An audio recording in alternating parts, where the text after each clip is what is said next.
Почитувани граѓани, почитувани медиуми. Јасна е потребата од достоинствено вреднување на трудот на наставниците, но и најдобриот интерес на учениците мора да продолжи да биде врвен приоритет, особено сега, кога дури и во услови на ковид пандемија се обезбеди континуитет во наставата. Правото на образование е уставно загарантирано право на секое дете. И затоа ги повикувам наставниците да интересот на децата го стават на прво место. Голем број на родители денеска се обидуваат да се организираат за денешниот ден, заедно со своите деца, поради штрајкот на наставниците. Би напоменала дека владата предводена од СДСМ и коалиционите партнери секогаш имала и има слух за образовниот кадар и воспитувачите.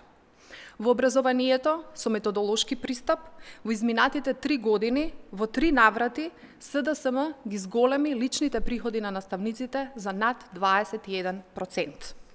Платите на вработените во градинките се зголемија за повеќе од 21%, што во просек значи покачување од 4300 денари за негувателки до 5700 денари за воспитувачките, што е историски најголемо покачување досега за овој кадар. Исто така, за прв пат во образованието се воведе кариерен напредок на наставниците, кој подразбира истекнување на дополнителен паричен надоместот.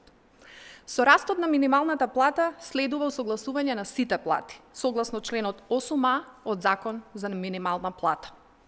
Во исто време, кога опозицијската ВМРО-ДПМН цела година го блокира Законот за наставници и стручни соработници, кој обезбедува, меѓу другото, и поголеми плати.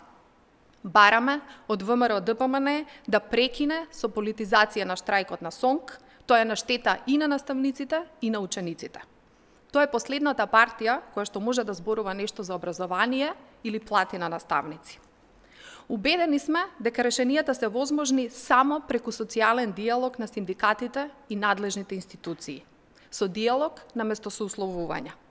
Заеднички да се обезбедат одржливи и системски решенија кои ќе доведат до зголемување на платите на наставниците и подобрување на нивниот економско-социјален статус.